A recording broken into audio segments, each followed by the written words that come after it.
Hey guys, it's me, Bree, and Aiden, and what do you know? He's in the same shirt he's almost always in when I film. If you guys follow me on Instagram, I am at _Bree_V, and I posted like a little survey about like asking you guys what you wanted to see next. And pregnancy and childbirth was kind of a big one out of 3 different options. And so I figured what better time, because I'm 30 weeks now. I'm getting a lot of questions about like, what is my pregnancy looking like right now? And what do I expect the rest of it to look like? And that includes childbirth. And to be completely honest with you, I don't know exactly how childbirth is going to go yet. I'm due June 14th, I'm 30 weeks, full term is 40 weeks, so that gives me about 2.5 months before I'm actually due. And a lot can happen in that time. My pregnancy up until this point has been really, really awesome. Every now and then, like, I went through like a spurt of having really bad heartburn, and that went away. Sometimes it's back now, but really it just depends like what I eat. If I'm eating something with some spice to it, then that can kind of come back. Otherwise, I don't really deal with it that much. Someone commented on one of my other videos asking if I had like any embarrassing symptoms like gas and things like that. Honestly, it takes a lot for me to get embarrassed, and I think bodily functions, especially when you're pregnant, are nothing to be embarrassed about. And I think that's also probably depends on what I eat, but I haven't paid enough attention to figure out like what does make me gassy if I get that way. But I would say in general, I'm not just like super gassy. I think it happens every now and then depending on like what I'm eating, and then it goes away. I mean, that's that. I'm starting to get headaches every now and then. I remember getting these when I was doing my hormone injections. For those of you guys who haven't watched some of my earlier videos, I am doing a surrogacy. So I did IVF, and I was doing hormone injections. They were intermuscular injections, like in my muscle and back here, and those would give me headaches. And then weaning off of that also was giving me headaches. So I'm starting to get them a little bit again here and there. For the most part, I'm having a really great pregnancy. I am home right now. If you haven't seen the past couple of videos that I've talked about kind of, you know, how this pandemic is affecting me and my family and my home life. I am home. I'm a hairstylist. I'm a licensed cosmetologist. That's what I do. The salon's been closed for 3 weeks now. We're going into our 4th week of our closure. Originally, when we closed, we said we were only going to be closed for, you know, those 2 weeks, and then our like stay at home shelter in place got extended, the mandate, through April 30th. So I mean, we definitely can't go back before then. We don't know when we're gonna be back. I mean, we can kind of guess, but at the end of the day, we just don't know until the mandate is lifted and, you know, it's deemed like safe to be working on clients. Obviously, we can't practice social distancing as a hairstylist, where literally our job is to touch people's hair and head, and it's just, that's impossible. We can't work on clients and social distance. For my clients who are watching, I am doing a really good job, I think, of posting on my Instagram. I am also posting on my Facebook. We're posting on the salon's Instagram and Facebook, trying to keep everybody as updated as possible, and that's really the best resource, is through our social media. If you have upcoming appointments, just make sure you keep on checking our social media pages. I think also, because I'm not in the salon and I'm not on my feet at least 8 hours a day right now, I'm not having as much back pain. I'm not having as much hip pain. My feet aren't hurting as much. So, you know, Is it ideal to not be working? No. Everything is just so up in the air as far as what the rest of my pregnancy is going to look like, in the sense that as of right now, let's say the mandate is lifted, social distancing is lifted after April 30th. We are able to get back into the salon the beginning of May and start taking clients. I am only there until I think May 28th. I have to look at my calendar, but I'm only there until the end of May. So I'm only going to be in the salon taking clients for that month. And then I'm out for 6 weeks for my maternity leave. I'm going out right like just before my 38-week mark. I delivered my son at 38 weeks and 3 days, and every pregnancy is different, but you know, I think it is pretty common that second babies come earlier. I just wanted to be cautious. I'm not on my feet as much right now, so that may make a difference. I may deliver around the same time. I may even get closer to the 40-week mark this time around because I'm not on my feet as much. Who knows? I think a lot of people are taking this seriously and they are doing their part to flatten the curve. A lot of local small businesses are closed. For us personally, my son and I are not going out even to the grocery store. Just my husband Austin is going.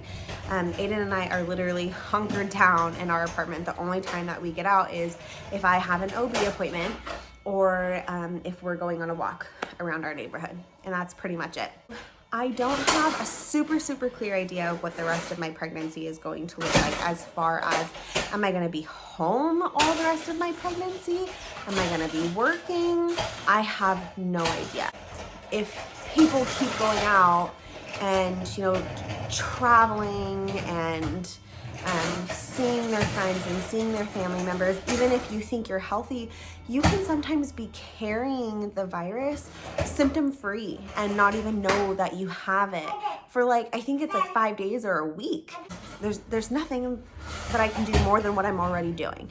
I'm staying home, I'm not working, we're not going out, none of us are going anywhere. Please, if you're watching this video and you are still going out and seeing people, you really never know if you're carrying it and exposing other people. And as far as delivery goes, for now, my hospital that I am going to be delivering at is still allowing one support person. So that is amazing news. I had an OB appointment this morning actually, and she told me that hopefully that doesn't change. I can't imagine anything, I don't want to say I can't imagine anything worse. Going through labor and delivery completely alone sounds absolutely traumatizing, and I in no way have any interest doing that. Like, I don't want to go through labor and childbirth completely alone without a support system and then just like be there alone by myself. I just can't, that's a lot for me to wrap my head around right now. I am just gonna take the little wins where I can get them, and I'm gonna be really happy that my hospital is allowing one support person for now, and we'll just kind of play it by ear because there's nothing else that we can do. If any of you are wondering, I 110% will be getting an epidural. I actually only pushed for 30 minutes with Aiden, and my OB thinks that I'll be pushing for a less amount of time. I do have a different OB and I am delivering at a different hospital. Uh-oh.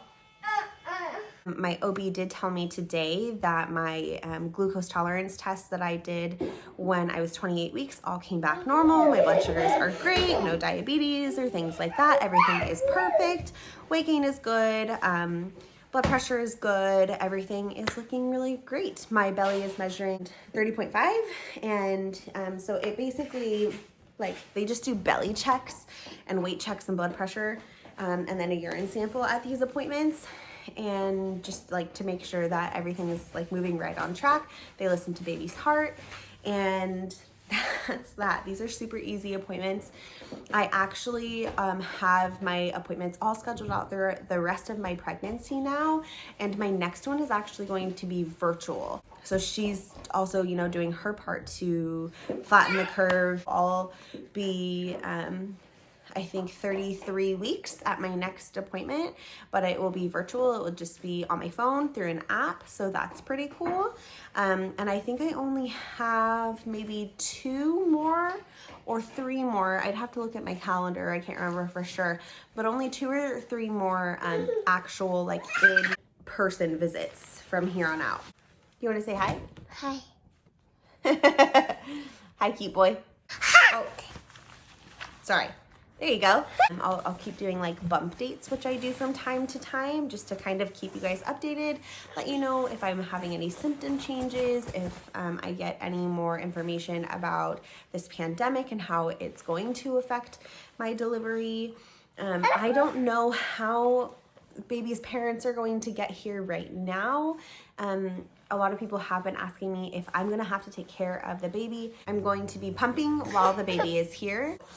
Taking care of a newborn that I have carried the past 9 months, that was never really in the cards. That is a whole different kind of connection. For my mental health and well-being, I don't think it would be a positive thing for me to take care of the baby and have that kind of like bonding time for who knows how long, a week, 2 weeks, 3 weeks, I have no idea.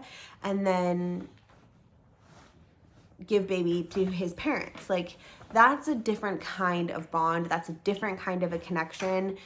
People always say like, oh, that's so great that you can do it. I don't think I could just give the baby away. I think that's a very silly thing to say, because I'm not giving a baby away. He is not my baby, and you go into surrogacy with that mind frame. You're helping another family. We call him our baby friend, and like that's what we tell Aiden. Like, he's our baby friend, or he's not our baby. He's our friend, and I have a lot of love for him, and I want the best for him and his dads and their whole family. But I also need to do what's best for me and my family and my mental health, and taking care of a newborn that I have just carried for 9 months, I think is more than what I can offer. My agency, their official advice is for surrogates to not do that anyway. So that's why they have things like specialized nanny services. I think there's an agency out of San Francisco. That's what my pregnancy and my childbirth plans are looking like right now. And we'll just kind of have to play everything by ear and just see how it goes. You know, this isn't one of those things that's like a normal surrogacy situation or a normal pregnancy situation. It's very different. And we're all just kind of doing the best that we can. So another video that was really highly requested, which doesn't surprise me at all, is cutting bangs, because I do have these short bits here that were kind of like my version of like stepping into curtain bangs, where you have like just off center part or center part, and they're kind of like whoosh. They literally look like swoopy and curtainy. They vary in length, but you have usually more of them than this. I actually like this length because I can still pull it up in a ponytail and things like that. But I'm also not working in the salon right now, so I'm not really worried about these pieces like falling in my face and not being able to tuck them behind my ears. So I was thinking like now is the best time to cut these guys a little bit shorter and just see how I feel. I will record that if I cut my bangs. But let me just tell you guys, I am not going to do like an in-depth tutorial about how to cut your bangs at home. I think people are gonna have mixed emotions about that. I spent a lot of money and time and effort and energy to go to the Aveda Institute to get my cosmetology license in San Francisco. I'm not gonna sit down in front of a camera and say, here's how to cut your bangs. I value my license and I value my career, and so I'm not going to do that. You guys can see what I'm doing and kind of have that experience with me, but I'm not gonna do a full-on tutorial about how to cut your bangs. Also, I don't want to see people in their bathrooms like with kitchen scissors trying to cut bangs because of a video they watched that I posted. So keep that in mind.